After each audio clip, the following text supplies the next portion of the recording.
صابرین میں سے بڑی ہستی آگنا وہاں مدرسے میں تشریف لائے، لیٹے ہوئے، میں پاس بیٹھا ہوا، تم ہر کھڑے ہو گئے، پھر ایک جملہ فرمانے لگے، میں قسم کھا کر کہتا ہوں، فرمایا جو آدمی بھی ختم نبوت کام کسی درجے میں کرے گا وہ جنتی ہے۔ الحمدللہ، اللہ تعالیٰ مہربانی فرمائے۔ یا آپ حضرات تشریف لائے، جہاں جہاں سے بھی تشریف لائے، ایک قدم جنت کا قدم ہے آپ پر۔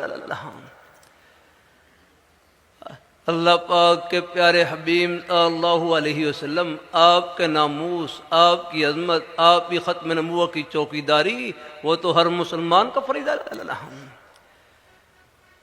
اللہ تمام مسلمانوں کا محبت کا عقیدہ کہ اللہ پاک کے پیارے حبیب صلی اللہ علیہ وآلہ وسلم، آپ اللہ تعالیٰ کے آخری برگزیدہ پیغمبر، آپ جیسی پیاری ہستی نہ پہلے آئی نہ قیامت کی صبح تک آئے گی۔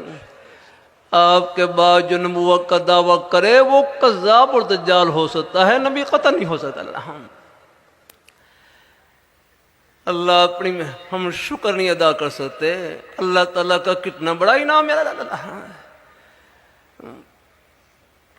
اللہ تعالیٰ اپنی میں آپ کے ایمان کی تقویت کے لیے سنا دوں، یہ واقعہ کوشش کرتا ہوں ہر جلسے میں سناؤں۔ اللہ تعالیٰ اپنی مہربانی فرمائے، اللہ اپنی بارگاہ کوشش کرتا ہوں ہر جلسے میں سناؤں۔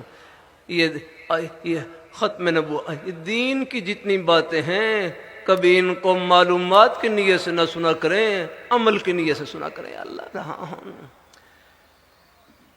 اللہ اپنی بارگاہ میں قبول فرمائے۔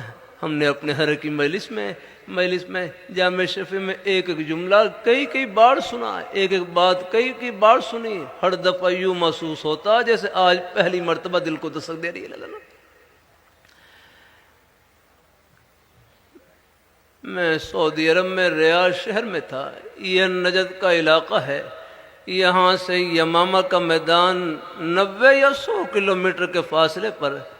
ہم پہلے ایک سفر میں جمعرات کو فجر کی نماز پڑھ کر روانہ ہوئے، تقریباً پونا گھنٹہ سفر کرنے کے بعد اللہ تعالیٰ نے یمامہ کے میدان میں پہنچا دیا۔ یہ وہی میدان ہے جہاں آج سے 1400 سال پہلے صحابہ کرام نے اللہ پاک کے پیارے حبیب صلی اللہ علیہ وآلہ وسلم، آپ کے ناموس، آپ کی عظمت، عقیدہ ختم نبوت کا تحفظ کرتے ہوئے 1200 صحابہ کرام نے جام شہادت نوش کیا، سب یہیں آرام فرما، اور مسیلمہ کذاب پر قلقمہ کیا اور جڑ کاٹی۔ 70 بدری صحابہ اس میدان میں شہید ہوئے، حالانکہ جنگ بدر میں صرف 14 صحابہ شہید ہوئے، لیکن یہاں 70 بدری صحابہ، 700 حافظ قرآن صحابہ اس میدان میں شہید ہوئے۔ بہت بڑی قربانی لگی۔ ہمارے رہبر تبلیغ جماعت کے بزرگ ڈاکٹر خالد صاحب، انہوں نے عجیب بات بتلائی، فرمانے لگے یہاں سڑک کے لیے کھدائی کر رہے تھے، کھدائی کے دوران بعض صحابہ کرام کی قبریں ظاہر ہو گئیں، کھل گئیں۔ جب مقامی حضرات نے صحابہ کرام کی زیارت کی، 1400 سال گزرنے کے باوجود صحابہ کرام کے جسم بھی تر و تازہ، ان کے کفن بھی تر و تازہ، جیسے ابھی آرام فرما ہوئے ہیں۔ الحمدللہ، سب کہیں سبحان اللہ۔ اللہ اپنی بارگاہ میں قبول فرمائے، اللہ اپنی بارگاہ میں قبول فرمائے۔ آپ حضرات اللہ تعالیٰ کا شکر ادا کریں کہ اس اندھیرے کے دور میں اللہ نے ہماری نسبت ان نورانی ہستیوں سے جوڑ رکھی، ان جنتی ہستیوں سے۔ تمام صحابہ کرام ہماری آنکھوں کی ٹھنڈک اور سر کے تاج ہیں، اہل بیت کی محبت ہمارے ایمان کا مرکز ہے۔ اولیاء کرام، بزرگان دین، ان کا سایہ یہ دنیا میں جنت کی ٹھنڈی ہوا ہے۔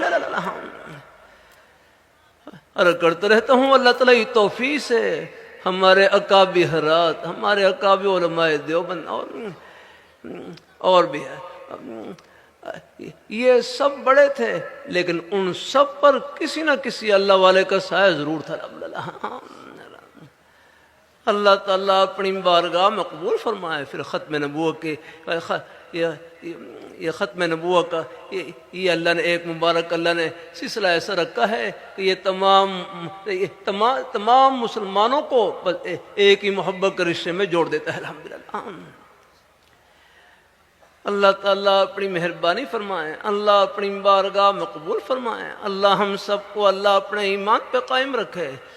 حضرت بابا فرید شگن رحمۃ اللہ علیہ، حضرت بابا فرید شگن رحمۃ اللہ علیہ، ایک مرتبہ نے کسی نے ہدیے میں کینچی دی، کسی نے ہدیے میں کینچی دی۔ اللہ والوں کی بڑی گہری نظریں ہوتی ہیں، فرمانے لگے مجھے کینچی نہ دو، مجھے سوئی دو، ہم کاٹنے والے نہیں، ہم جوڑنے والے ہیں۔ اللہ تعالیٰ اپنی مہربانی فرمایا ہے، اللہ اپنی یہ بزرگوں کے قدموں میں نیک موتی ملتے لالا ہے۔ کبھی کبھی عرض کر دیتا ہوں، یہ گھروں میں کچھ ہو جاتا ہے، کچھ اختلاف رائے ہو جاتا ہے، کبھی کوئی جھگڑا وغیرہ ہو جاتا ہے تو ساتھیوں سے عرض کرتا رہتا ہوں، جھگڑے کا حل جھگڑا نہیں، جھگڑے کا حل جھکنا ہے، اور جو اللہ تعالیٰ کے لیے جھکتا ہے وہ جھکتا نہیں، اللہ ان کا سر عرش لگا دیتے ہیں الحمدللہ۔ من تواضع للہ رفعہ اللہ لنا۔